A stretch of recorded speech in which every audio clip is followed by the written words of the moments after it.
Hello, I'm Dr. Cécile Cosculuela. Welcome to this English grammar video on the perfect, and this is part 2 of our presentation on the perfect. We're working on the difference between the present perfect and the present, making sure we know how to deal with the two of them, and same for the difference between the present perfect and the past tense. There are some difficult points here that you need to make sure you know how to deal with. So first of all, you remember, let's go back a little bit. You know, I should say, that the difference between the present tense and the past tense is the fact that whenever you use the present tense, you're completely focusing on what you're talking about, regardless of when it happened. So it might have happened in the past, it might happen right now in the present, or it might happen in the future. Doesn't matter really at what point in time the event you're referring to happened. If you're talking about it using the present tense, it means you're completely focusing on what you're saying. It has a truth value for you. It has an in-phase truth value.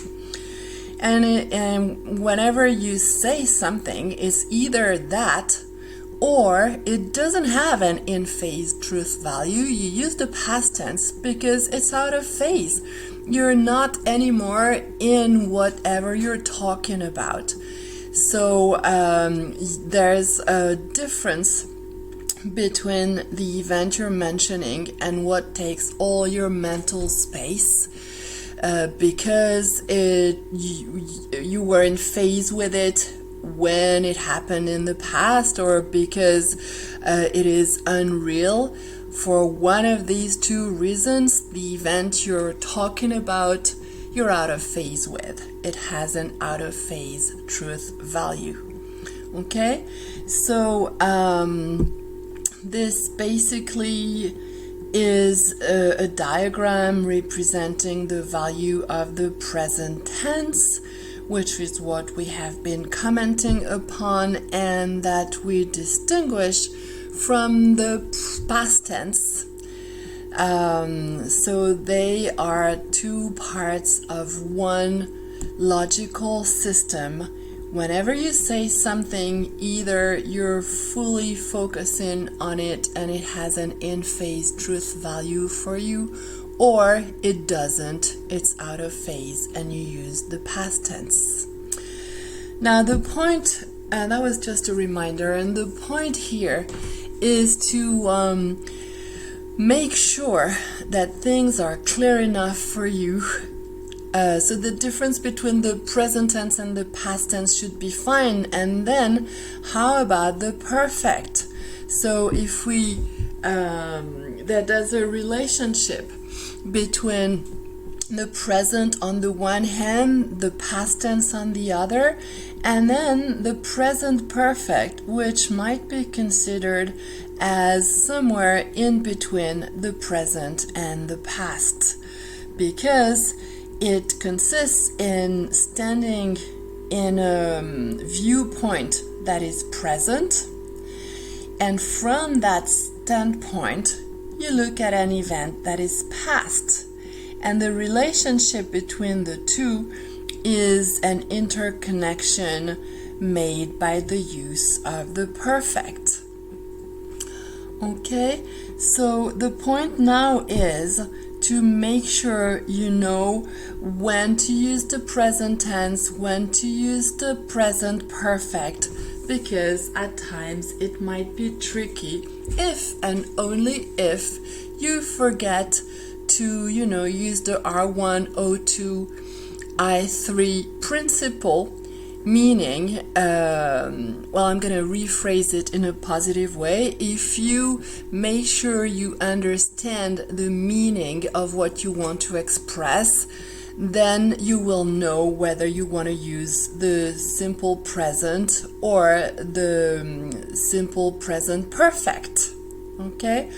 So, we could use examples that could stick with us and constitute references to which we always come back. So for instance, pause the video and translate into English "Je la connais depuis des mois."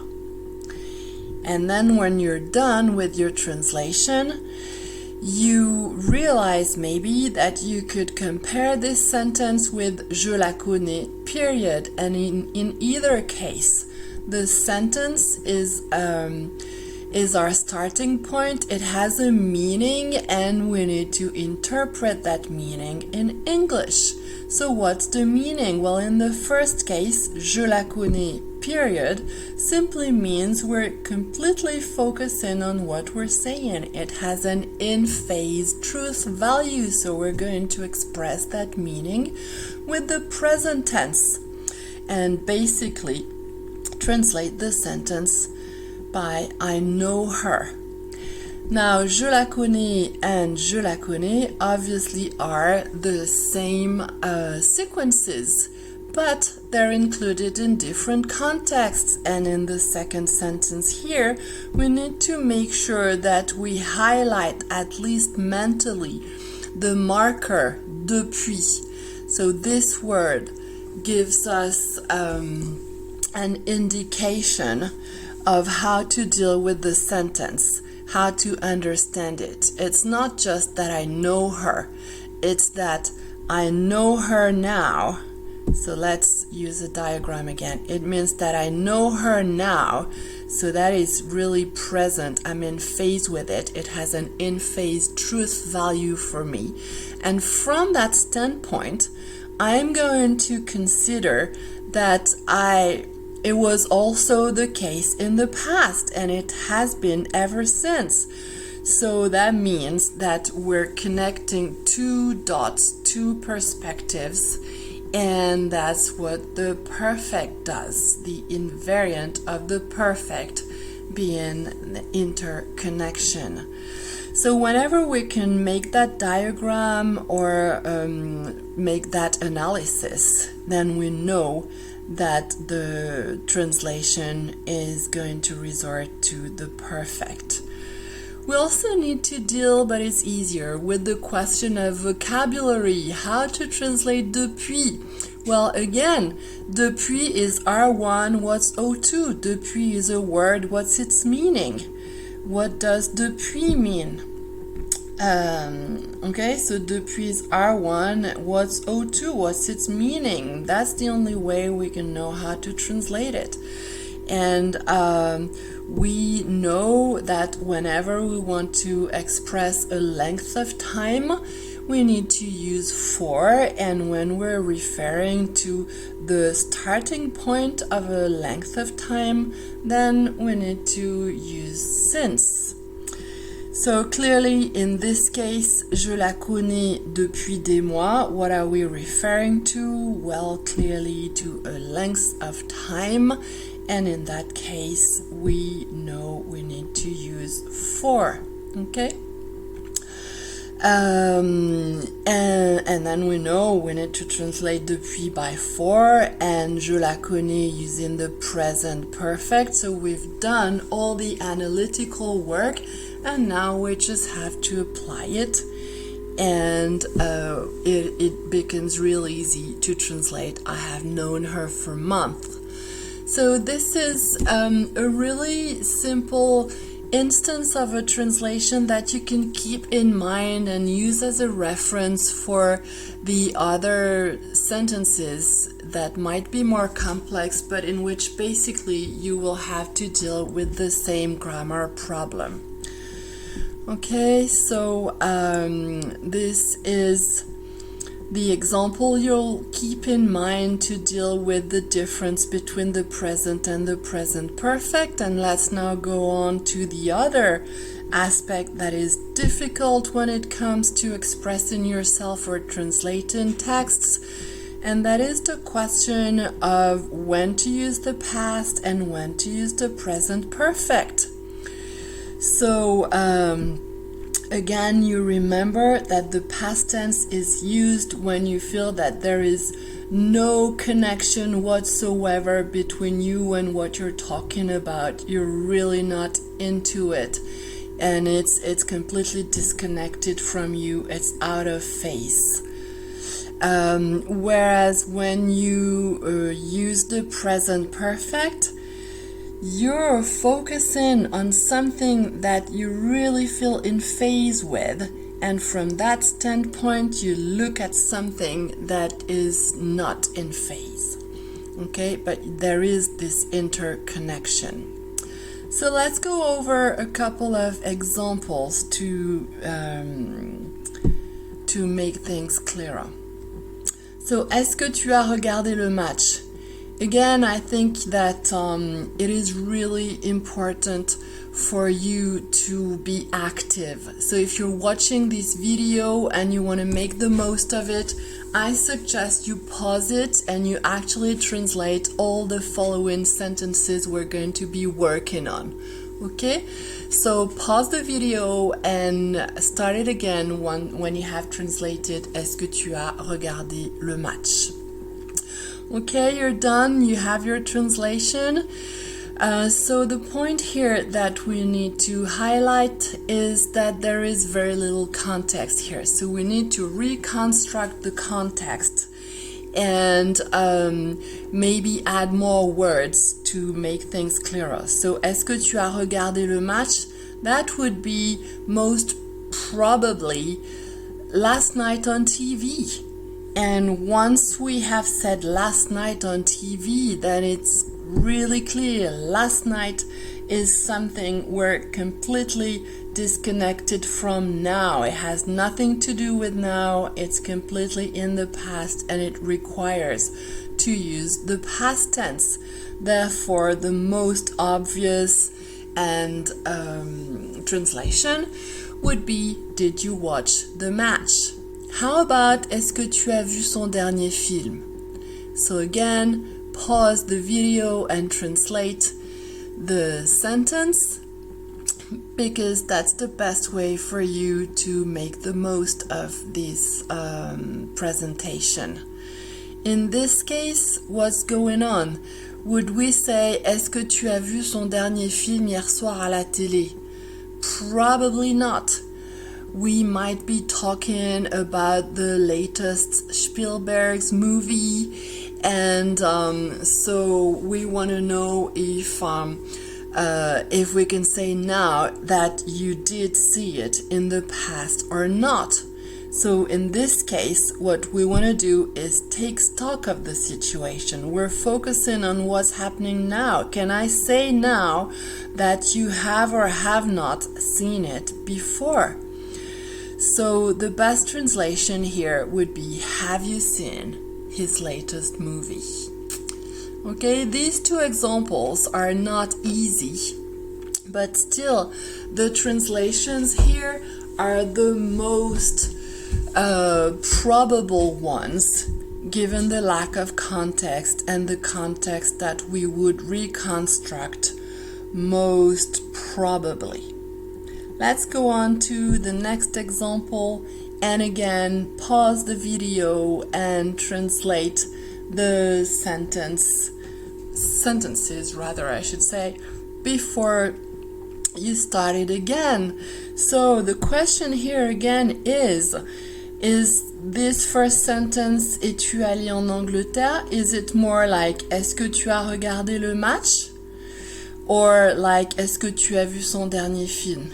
Is it more like, est-ce que tu as regardé le match hier soir? Es-tu allé en Angleterre l'année dernière? Is it referring to a point in time, a point in the past? Or is it a way for me to take stock of the situation now? I want to know now what happened before. I think clearly this second option is the correct one, and therefore the present perfect is required here, and the translation is, have you been to England? Yes, I have. Quand y es-tu allé? In that case, again, same question. Quand y es-tu allé? Does that refer to a point in the past, or are we focusing on the present and from this present standpoint looking at what happened in the past? I think in this case there is no possible doubt, especially because of quand, which can be regarded as the marker that's equivalent to a date, like 1983. It's exactly the same kind of marker. So quand y es-tu allé, I'm asking for a point, a reference point in the past, and the translation here requires to use the past tense. When did you go there? And from now on, you'll remember that when is just like a precise date. And so basically it is like a point in the past and associated with the past tense. Okay? So these are basic models of sentences that you can remember in order to make sure you know when to use the present perfect simple and when to use the past simple. It really is a question of how is the event or the state of being, whatever we're referring to, how is it interpreted? Okay, let's go on to the next example. Après un moment d'hésitation, il ouvrit la porte. In this case, again, pause the video and translate the sentence before you let me guide you how to deal with that sentence. Well, it's the same again. Let's ask ourselves the question, is this sentence more like, did you watch the match? Or more like, have you seen his latest movie? Well, if we think about it, we can tell that après un moment d'hésitation is very much like as if I was saying yesterday, at that point in time. And therefore, we're going to use the past tense here to refer to that point in time, okay? Yesterday is a point in time. It is out of phase and it requires to use the past tense. So let's be really methodical. Après un moment d'hésitation, il ouvrit la porte. That's R1. What's O2? What does it mean? Is it something that's in phase and I need to use the present tense, or is it something that's out of phase and I need to use the past tense? Where clearly, like we've just said, après un moment d'hésitation is very much like yesterday at that point in time, and therefore it refers to something that is out of phase and it requires to use the past tense. Second question in the order of the verb equation. Am I using the perfect or not? Well, in this case, I'm completely focusing on a point in the past and I'm not making any connection with another point that would be further back in the past. Therefore, we're not going to use the perfect. Third question. Am I using be plus ing or not?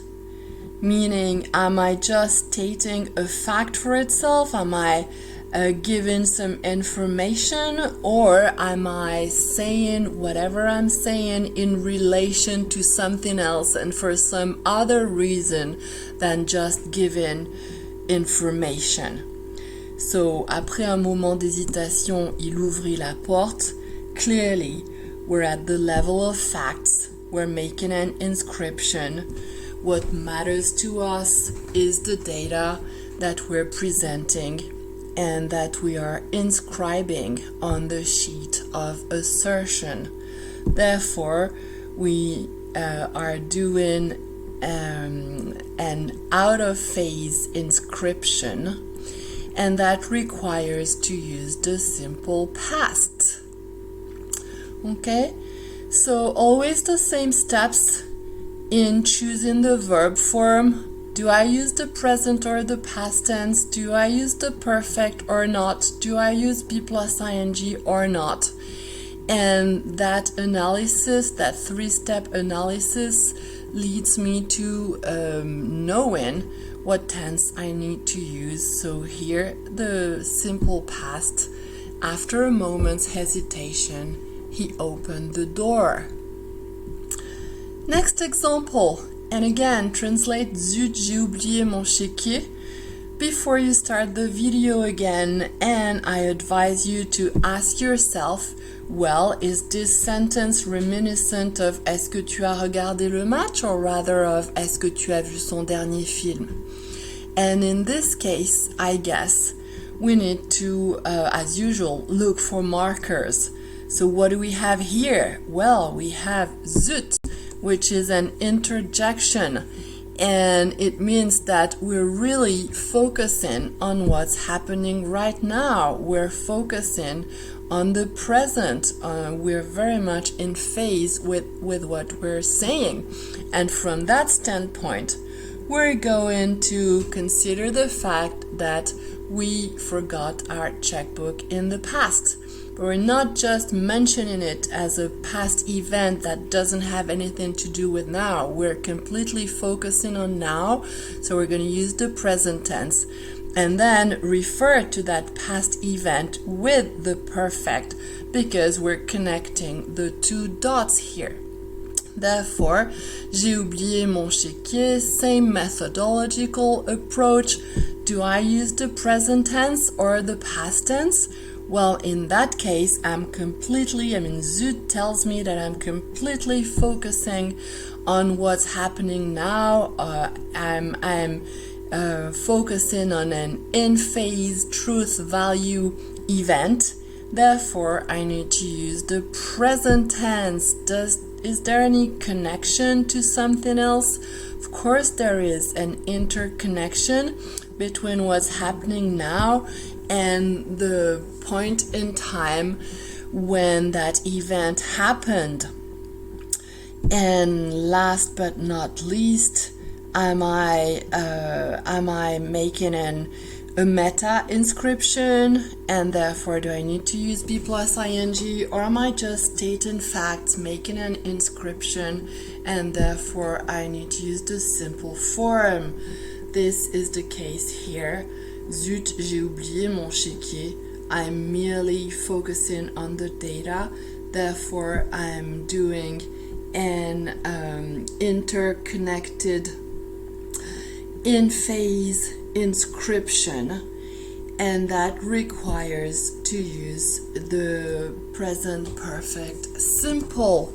Once the analysis is done, which I can do step by step, then it's easy to translate, and I'm sure I need to use the present perfect simple, so that's also good for my confidence. Hell, damned, gee, oh no, if I don't have anything better, but I never leave a blank. I've forgotten my checkbook. Make sure you use the right spelling. So, let's conclude on this idea that anytime we're referring to an action in the past, we need to ask ourselves, is this symbolically this action here that is completely disconnected from now, and we need to refer to it with an out-of-phase perspective, i.e. the past tense? Or is it not this past event here, but this one there? They're very much alike. It's just that there's a difference of interpretation where they're both past tenses, past actions, past events or states of minds or whatever.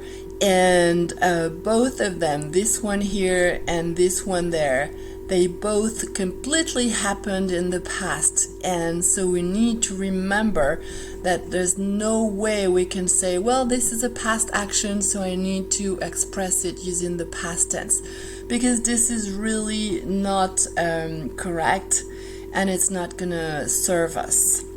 So the question is, anytime we want to express a past event, we need to ask ourselves, is it a past event that I'm presenting from the perspective of the present? There's an interconnection and I need to use the perfect.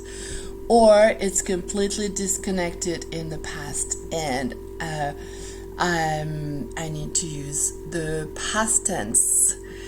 So markers we need to pay attention to, and maybe we could use those as symbols. You know, last night could be a symbol for the past tense, and anytime you look at a sentence you could ask yourself, est-ce que tu as regardé le match hier soir? Well, yeah, these two go well together, and that's a clue. I know I need to use the past tense. Whereas here, damned, damn it, gee, gosh, all these exclamations, they're very much in keeping with the fact that I'm focusing on what's happening now. So this in-phase reality is the standpoint from which I'm looking at some other event. Have you done that before? Okay, so maybe we could use last night to make sure we want to use the past tense, and gee or gosh to make sure we want to use the present perfect. More examples to come, and actually I think it would be best for me to stop this video here, and thank you for your attention, and we'll go on with more examples in the next video. I'll see you then, and in the meantime, all the best.